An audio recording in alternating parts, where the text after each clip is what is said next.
जय हिंद, वंदे मातरम, भारत माता की जय, हर हर महादेव। मैं कृष्णा त्यागी आपके सामने लाइव एक बार फिर से। पिछले साल हम आपके साथ लाइव थे, आपने बहुत प्यार दिया उस वीडियो को, लाखों में लोगों ने देखी, आपका धन्यवाद। साथियों, एक मुद्दा बहुत चल रहा है हमारे महाराज यति नरसिंहानंद जी का। यति नरसिंहानंद जी का मुद्दा चल रहा है, उसको लेकर हम लाइव हैं। हमारे साथ हमारे संगठन के अश्वनी गुलाटी जी, योगेश गावा जी और सभी तमाम साथी हमारे आज ऑफिस पर एकत्रित रहे और इसी मुद्दे को लेकर हैं। उत्तराखंड सरकार ने जिस तरीके का रवैया साधु संतों के लिए अपनाया और एक सत्यवाद को लेकर जिसे दुनिया में अभी तक किसी ने ठुकराया नहीं है, उस बात को लेकर वसीम रिजवी की गिरफ्तारी की। वसीम रिजवी जी की, जो पूर्व में वसीम रिजवी थे, अब जितेंद्र नारायण त्यागी जी हैं, उनकी गिरफ्तारी हुई। उसके बाद में जब महाराज जी ने अनशन करा, क्योंकि महाराज जी जानते थे कि जो भी चीजें हुए वह न्याय संगत नहीं थी। जब न्याय संगत कोई चीजें नहीं होती हैं तो ये साधु संतों का कर्तव्य बन जाता है कि वो अधर्म के खिलाफ अपनी आवाज उठाए। जो हमारे महाराज यति नरसिंहानंद जी ने अपनी आवाज उठाई, वो अनशन पर बैठे, जिसके उपरांत 2 या 3 दिन बाद सरकार दबाव में होते हुए, सरकार ने दबाव के कारण महाराज यति नरसिंहानंद जी की भी गिरफ्तारी कर ली। मैं लाइव के माध्यम से उत्तराखंड सरकार और उनके मुख्यमंत्री और बीजेपी के आला कमान से यह कहना चाहता हूं कि जिस दबाव के कारण हमारे साधु संतों पर अत्याचार हो रहा है, यह न्याय संगत नहीं है। आप ये तय करें कि आपको जिताने वाले लोग, आपको विधानसभा, लोकसभा और राज्यसभा में पहुंचाने वाले लोग कौन हैं? आपके लिए सड़कों पर आंदोलन करने वाले लोग कौन हैं? आपका झंडे उठाने वाले लोग कौन हैं? आपकी दरी बिछाने वाले लोग कौन हैं? और अगर हमारे ही साधु संतों पर, हमारे ही लोगों पर मुकदमे लगने हैं, झूठे मुकदमे, तो हम पर क्या रास्ता बचता है? हम आपके ऊपर छोड़ते हैं। क्योंकि उसके बाद में हमने क्यों छोड़ा आपके ऊपर? क्योंकि उसके बाद में जब से गिरफ्तारी हुई है, एक भी किसी नेता का कोई बयान नहीं आया है, किसी एक ने भी इस गिरफ्तारी का विरोध नहीं जताया है। अब विरोध तो छोड़िए, अफसोस तक जाहिर नहीं करा है किसी नेता ने। हम महाराज जी के समर्थन में हैं, हम जितेंद्र त्यागी जी के समर्थन में हैं और उत्तराखंड सरकार से केवल इतना ही कहना चाहते हैं कि होश में आओ, दबाव में काम करना बंद कर दो, वरना उत्तराखंड देखते ही देखते तुम्हारे हाथों से चला जाएगा। ना कभी तुम मुख्यमंत्री बन पाओगे, ना कभी तुम उस क्षेत्र के विधायक बन पाओगे। जिस तरीके का रवैया आज आप लोगों ने अपना रखा है, यह बड़ा दुर्भाग्यपूर्ण है। और अगर आपने इस रवैया को नहीं त्यागा तो आप अपनी मुख्यमंत्री की कुर्सी को खो दोगे। साथियों, एक मुद्दा यह है और एक है कृष्ण जन्मभूमि को लेकर, जिसमें हम अभी बहुत ज्यादा तो नहीं कहेंगे, पर हम उसमें कुछ सहयोग करेंगे और 2024 से पहले एक बड़ा रूप उस आंदोलन को देने में हम लोग अपनी भूमिका निभाएंगे। और इसमें आप तमाम लोग हमारा साथ दोगे, ऐसी हमें उम्मीद है कि पूरे देश भर से जो हमारे साथ संगठन जुड़े हुए हैं और तमाम संगठन के अध्यक्षों ने, हमारी मीटिंग हुई थी अभी 16 तारीख को मीटिंग थी हरिद्वार में, उसमें अयोध्या में, वहां भी तमाम संगठनों ने हमें सहयोग प्रदान करने के लिए अपने लेटर पैड पर लिख के दिया है। और तमाम संगठन के लोग और तमाम आप जैसे क्षेत्र के लोग जो हमारा सहयोग करने के लिए चाहते हैं, सहयोग करना चाहते हैं, वो हमें मैसेज करें, हमें फोन करें। आपके सहयोग की अति आवश्यकता है। और महाराज जी के लिए सभी लोग ट्विटर पर ट्रेंड करें। कल भी ट्रेंडिंग चल रहा था, आज फिर ट्विटर पर एक्टिव हो जाएं आप लोग शाम को। और महाराज जी के समर्थन में लगातार ट्वीट करें। ज्यादा बात हमारे अश्विनी जी रखेंगे। अश्विनी जी आप बात रखिए। बाबू जी जय श्री राम भाइयों।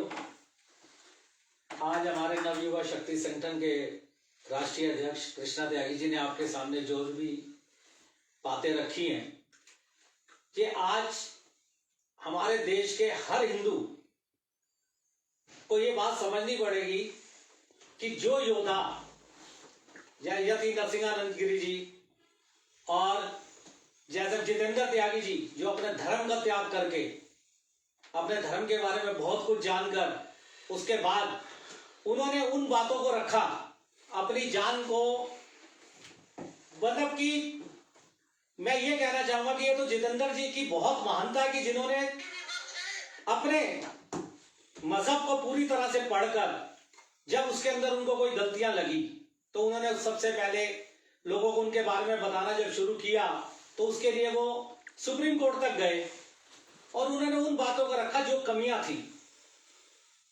जब वहां पर भी उनको बिना सुने उनको वहां से निकाल दिया जाता है। अगर उसको वो किसी धर्म संसद में जाकर वो आदमी क्या करेगा, कहीं ना कहीं तो किसी स्टेज के ऊपर जाकर अपनी बात को रखेगा। और उन्होंने कोई गलत बात नहीं करी, उनकी बात को सुनो। अगर उन्होंने कोई बात रखी है कि धर्म के अंदर ये कमियां हैं और उनको दूर किया जाए, तो उन्होंने उन मजहब को मानने वालों के लिए कोई गलत नहीं कहा, और या वो अपनी तरफ से भी नहीं बोल रहे थे। जब जितेंद्र जी अपनी तरफ से नहीं बोल रहे तो पहले उसको देखो तो सही कि वाकई में क्या उसमें सच है, क्या उनकी मजहब की किताबों में ये चीजें सही है या गलत हैं। उसके बाद कोई ना कोई उसके ऊपर निर्णय लिया जाता है। लेकिन अगर किसी की बात बिना सुने ही और उसकी गिरफ्तारी कर ली जाए तो मेरे हिसाब से तो ये ठीक नहीं है। और अगर देखा जाए तो हमारे देश के अंदर हिंदू धर्म के ऊपर कितना मजाक, कितने कितने लांछन लगाकर, और हिंदुओं के ऊपर जितनी जितनी बातों का ऐसी ऐसी बातें बोलते हैं कि जिसे सुनकर इंसान पागल हो जाए, वहां गिरफ्तारियां नहीं होती। और यहाँ अगर जितेंद्र जी ने या यति नरसिंहानंद जी ने उन बातों को खोलने की कोशिश करी, उनको बताने की कोशिश करी, तो आप ये तो देखो क्या वो सच बोल रहे हैं या झूठ बोल रहे हैं। तो उनको कम से कम इस तरह से गिरफ्तार होना मेरे हिसाब से तो ये बहुत ही गलत है। और हम आज अपनी सरकार से ये सिर्फ निवेदन कर रहे हैं कि किसी के ऊपर भी इस तरह का लांछन लगाकर आप जो गिरफ्तारियां करवा देते हैं, कृपया करके इसके ऊपर ध्यान दें। नहीं तो हर हिंदू आज बीजेपी सरकार से भी शायद रुष्ट होता चला जाए। और मैं तो एक बात कहना चाहता हूं कि बीजेपी जब इतना अच्छा काम कर रही है तो या तो वो अपने खोले, या तो सेकुलरिज्म की बात करें या फिर धर्म की बात करें। उसको खोल देना चाहिए कि मैं हिंदू राष्ट्र की हमने बनाना है, रख दें टारगेट कि हमने हिंदू राष्ट्र बनाना है। अगर नहीं रखना तो पूरे देश के ऊपर एक ही बात को रख दी जाए कि सब समान है, सब बराबर है, तो सेकुलरिज्म ले आओ। तो मैं तो सिर्फ इतनी सी बात कहना चाहता हूं कि जो भी हमारे भाई कृष्णा त्यागी ने कही है उनकी बातों पे भी गौर किया जाए। और इसको हमारे जो यति नरसिंहानंद जी को हमारा समर्थन है हर तरह से, और जितेंद्र जी को।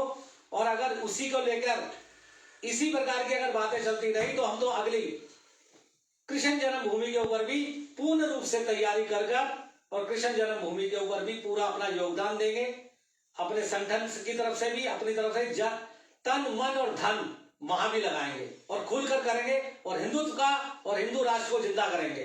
जय श्री राम।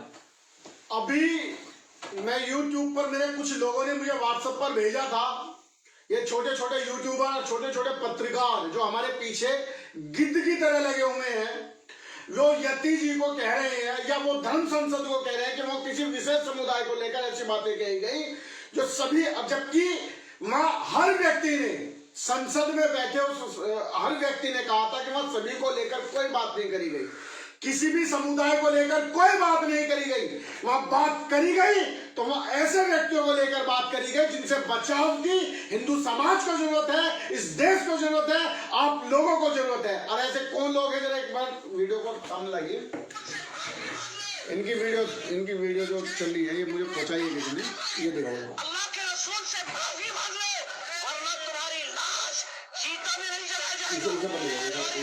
फ्लैश लाइट को बंद सही चल रही है, आ रही है, सही आ रही है।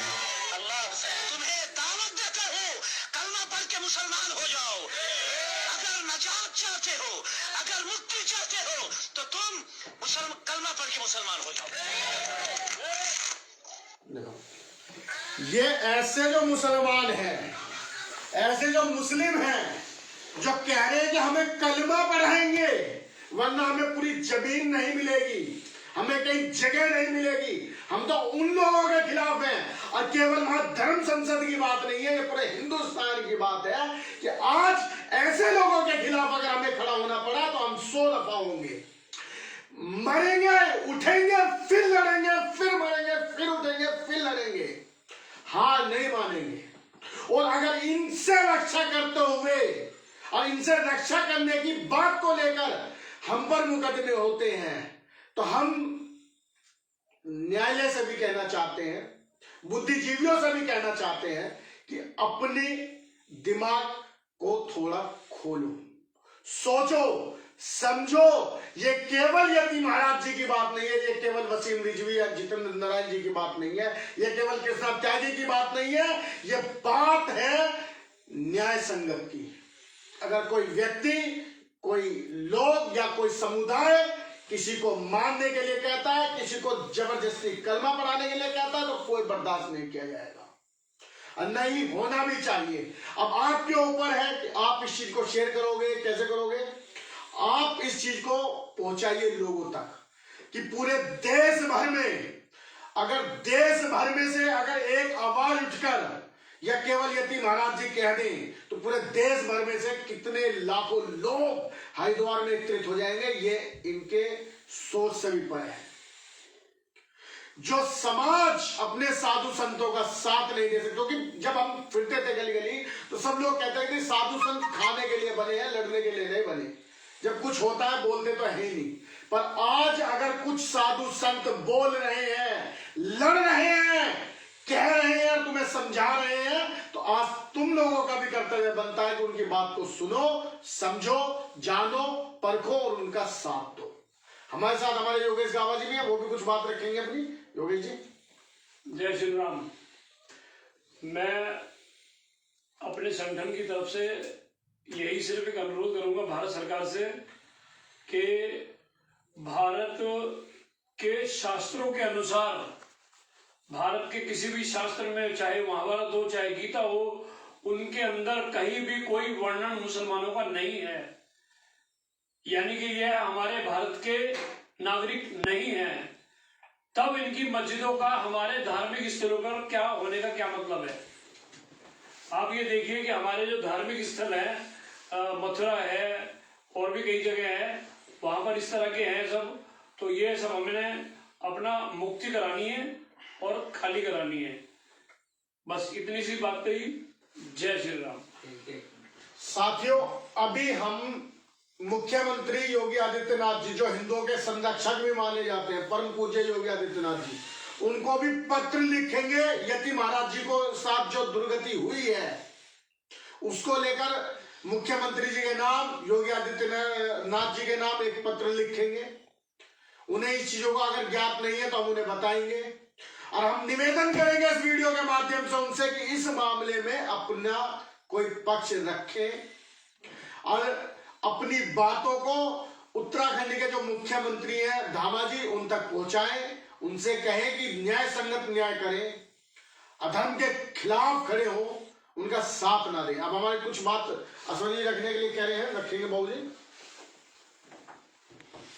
भाइयों, मैं सिर्फ एक बात बोलना चाहता हूं कि आज जो हमारे देश के अंदर हमारे धर्म की जो लड़ाई है, मेरे अपने हर हिंदू भाइयों से एक निवेदन है कि हमें जातियों में बांटने के लिए बड़ी कोशिश की जा रही है।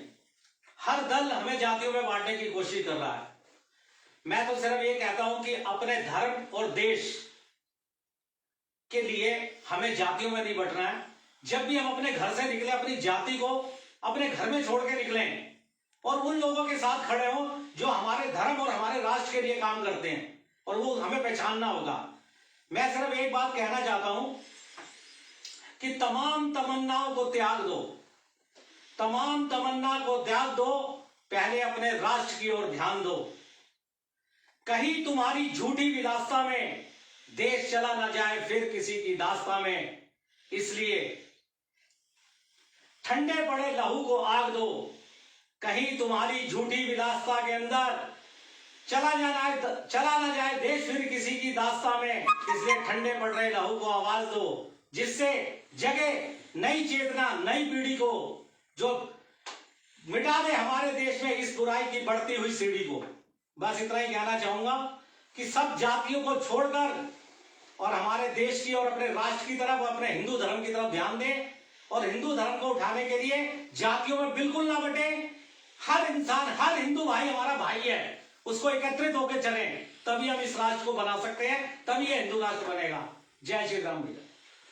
जय हिंद साथियों, वंदे मातरम। आप इस वीडियो को शेयर करें दबाकर। हम यति महाराज जी के साथ हैं, हम जितेंद्र नारायण त्यागी जी के साथ हैं। 100 बार जेल जाएंगे, 100 बार जमानतें होंगी, 100 बार छूटेंगे, पर हम केवल कुछ नहीं होगा तो वो होगा केवल हम झुकेंगे नहीं। जय हिंद, वंदे मातरम।